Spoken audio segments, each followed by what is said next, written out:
আলাইকুম। আজকে আমি আপনাদের সাথে শেয়ার করব খুব সহজ রান্না,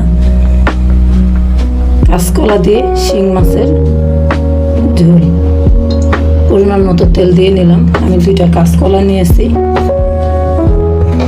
যাতে হলুদ লবণ মাখিয়ে রেখে দিচ্ছি। কাঁচকলার কষটা এতে করে কেটে যাবে এবং হয়ে যাবে। মানে কালচে যে একটা ভাব হয়, কাঁচকলাতে আয়রন থাকে বেশি, এটার জন্য আপনারা যদি এইভাবে করেন দেখবেন খুব সুন্দর কালারটা আসবে। তরকারিটা কালচে হবে না, সুন্দর কালার থাকবে। পরিমাণ মতো তেল দিয়ে তাতে আমি কিছুটা পেঁয়াজ কুচি দিয়ে নিয়েছি। এখন আমি এতে পেঁয়াজটা একটু ভাজা ভাজা হলে এতে আমি আদা দেব, রসুন দেব না। আমি তরকারিতে, মাছের তরকারিতে বিশেষ করে রসুনটা ব্যবহার করি না। বড় মাছ হলে কিছুটা ব্যবহার করি। তেল সম্ভবত চেষ্টা করি একটু তেল খাওয়ার জন্য, কম পরিমাণে ব্যবহার করার জন্য।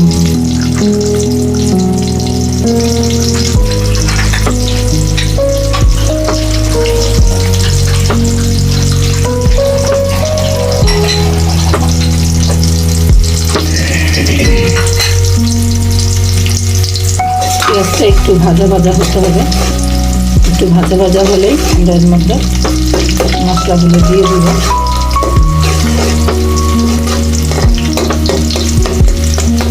অল্প মশলায় তরকারি রান্না করবেন, দেখবেন ভালো একটা টেস্ট আসবে।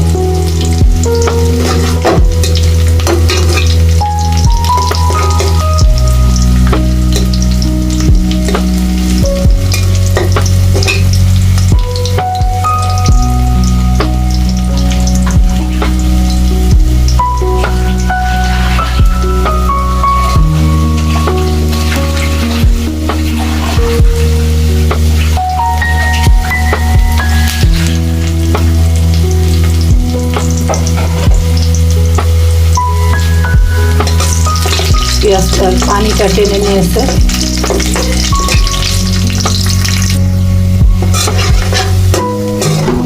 পেঁয়াজের পানিটা টেনে আসলেই তখন আমরা আদা বাটা, যে পরিমাণ আদা বাটা দিলাম 4 চামচের 1 চামচ, একটু পানি দিয়ে নিব। সামান্য পানি দিয়ে নিলাম। সামান্য পানি দিয়ে তার মধ্যে যেহেতু গুঁড়া হলুদ, গুঁড়া মরিচ, এই জন্য আমি একটু আগে পানি ব্যবহার করি। পরিমাণ মতো 1 চামচ পরিমাণ, 4 চামচ পরিমাণ হলুদের গুঁড়া এবং উঁচা 4 চামচ পরিমাণ মরিচের গুঁড়া। এটা হলো আমার চামচের মেজারমেন্ট। এটা এই চামচটাই আমি হলুদ মরিচের গুঁড়া ব্যবহার করি। একটু পানি দিয়ে দিচ্ছি, এতে করে আমার হলুদ মরিচের গুঁড়াটা ভালো, মশলাটা আর কি ভালো মিশে যাবে। 1 চামচ লবণ দিয়ে দিলাম। এখন এটা ভালো করে ফুটে উঠবে এবং কষানো হয়ে যাবে।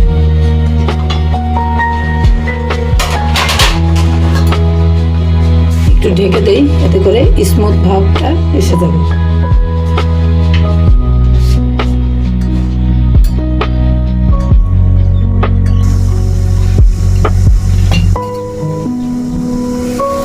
মশলাটা তেলে উঠে গেছে।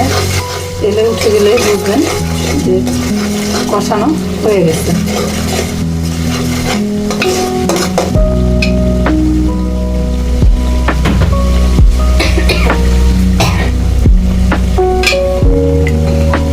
এখন আমি এর মধ্যে কাঁচকলাগুলি হলুদ এবং লবণ মেখে রেখেছিলাম, একটু হলদে হলদে হয়ে আছে, দেখতে পাচ্ছেন। এতে করে কাঁচকলার যে কষটা এটা চলে যাবে, তরকারির কালার সুন্দর আসবে এবং কালচে যে একটা ভাব হয় কাঁচকলা রান্না করলে সেটা আর হবে না। একটু হলুদ, একটু লবণ দিয়ে, সামান্য একটু লবণ দিয়ে মেখে রাখবেন 15-20 মিনিট, আধা ঘন্টা, যতটুকু সময় পাওয়া যায়। তারপরে দেখবেন কষটা চলে যাবে।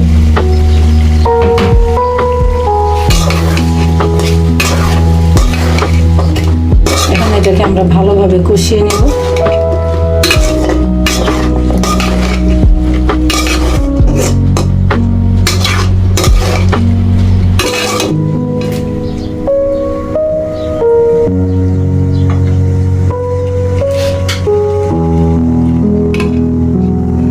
5-7 আমরা এইভাবে ভালো করে কষিয়ে নেব যতক্ষণ তরকারিটা মজে না আসে, তরকারিটা নরম হয়ে যাবে আর কি।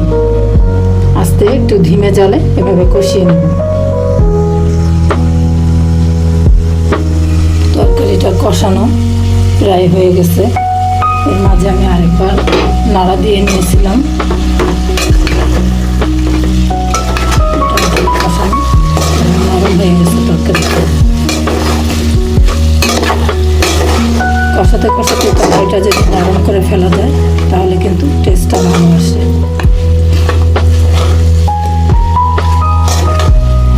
একটু আপনাদেরকে একটা কেটে দেখাই, খুব সহজেই কেটে যাবে, যে কেটে গেছে। এখন একটু পানি দিয়ে ঝোলটা দিলেই, ঝোল বা শুরুয়া যেটাই বলেন সেটাই, যে পানি দিয়ে দিচ্ছি। আরও একটু প্রয়োজন।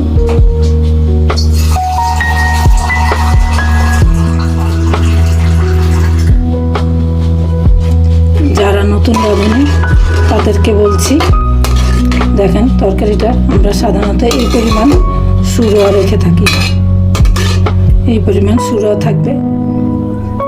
এখন আমি এই জন্য আরও একটু দিয়ে দেব, কলাটা ভালোভাবে সিদ্ধ হওয়ার জন্য।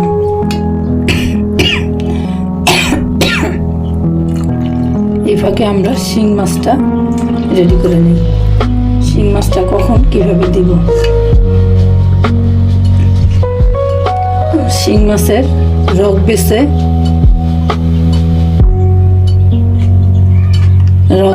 তারপরে পরিষ্কার করে শিং মাছ খাওয়া কিন্তু বেশ একটু কষ্টকর। যারা শিং মাছের তরকারি খেয়ে থাকেন তারাই জানেন।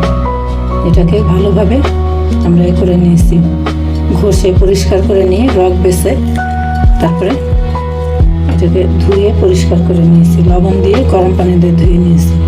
এখানে এর মধ্যে অল্প কিছু পেঁয়াজ দিব, যেহেতু তরকারিতে আমি পেঁয়াজ দিয়েছি। কাঁচামরিচ, কয়েক ফালি কাঁচামরিচ, শিং মাছের পরিমাণ মতো একটু লবণ, একটু হলুদের গুঁড়া, খুব সামান্য হলুদের গুঁড়া, সেই সাথে একটু সাদা তেল। যারা সরষের তেল খান তারা সরষের তেলই ব্যবহার করবেন। এখন এটাকে আমরা ভালোভাবে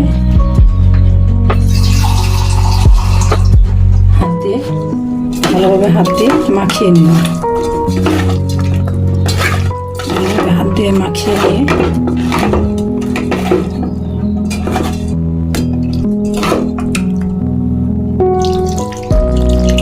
ধুয়েই অল্প কিছু পানি দিয়ে দেব।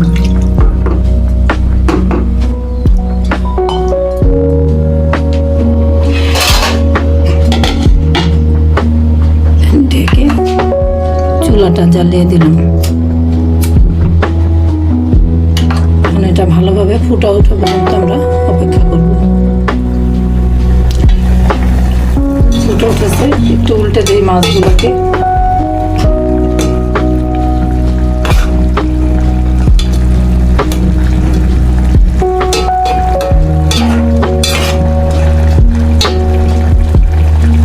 আর 2 মিনিট ফুটলেই এটা চুলা নিভিয়ে দেবো এবং তরকারিতে দিয়ে দিতে হবে।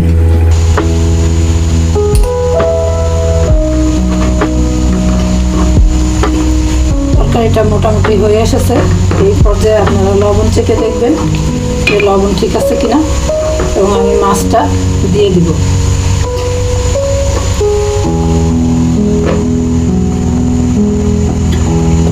মাছটা যে রান্না করে রেখেছিলাম সেটাই যে দিয়ে দিচ্ছি।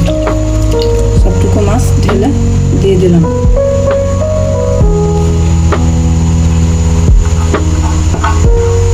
এইভাবে করে আপনারা তরকারি রান্না করে খেয়ে দেখবেন, তরকারির স্বাদই অন্যরকম লাগবে। আশা করি যারা নতুন রাঁধুনি তাদের জন্য খুবই একটা উপকার হবে কিভাবে শিং মাছ দিয়ে রান্না করতে হয় তরকারি। এখন আমি তরকারিটা আর ঢেকে দিব না। তরকারিটা যদি ঢেকে না দেই তাহলে আমার তরকারিটা, এই তেলটা উপরে উঠে আসবে, তরকারিটা দেখতেও ভালো লাগবে। কাঁচকলার তরকারি দেখেন কালচে ভাবটা আসে নাই, যেহেতু হলুদ দিয়ে লবণ দিয়ে আমাদের কিছু সময় ম্যারিনেট করে রেখেছিলাম। কাঁচকলাটা এতে করে লবণ ঢুকে কাঁচকলাটাও কিছুটা নরম হয়ে আসছিল এবং খুব সহজে রান্নাটা হয়েছে। এখন 5-7 মিনিট আমরা আরেকটু জাল করে নেব। এটা ফুটে উঠেছে, এই পর্যায়ে আমি সামান্য একটু চিনি দিয়ে দিলাম। ধনেপাতা থাকলে ধনেপাতা দিতাম, কিন্তু আমার বাসায় আজকে ধনেপাতা নেই, এই জন্য কিছু পরিমাণ আমি জিরার গুঁড়া দিয়ে দিচ্ছি, তাহলে জিরার একটা ঘ্রাণ আসবে। এবং চিনিটা দেওয়ার পিছনে এটাই আমার কারণ, যে কাঁচকলায় যে একটু খুব কষকষ ভাব থাকে সেটা চলে যাবে, কিন্তু সেটা খুব বেশি পরিমাণ দেওয়া যাবে না। তরকারির পরিমাণ বুঝে 1 চিমটি বা 2 চিমটি পরিমাণ দিয়ে দেবেন। চিমটি বলতে বোঝে না, 3 আঙ্গুল দিয়ে ধরলে যেটা হয়, 3 আঙ্গুলে এইভাবে ধরলে যেটুকু চিনি উঠবে সেটুকু পরিমাণ আমি এখানে 1 চিমটি পরিমাণ দিয়ে দিয়েছি।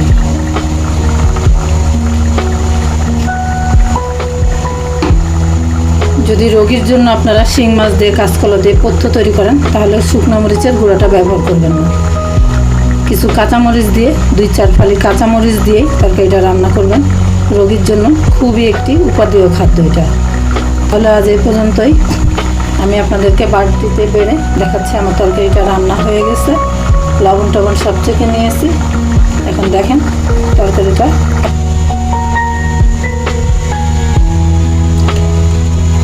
আজ এই পর্যন্তই, আবার নতুন কোনো রেসিপি নিয়ে আপনাদের সামনে আসবো। কেমন লাগলো আমার রেসিপিটা কমেন্টের মাধ্যমে জানাবেন।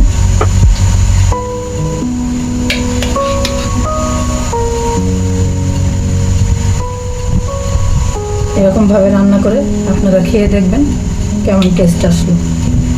আল্লাহ হাফেজ।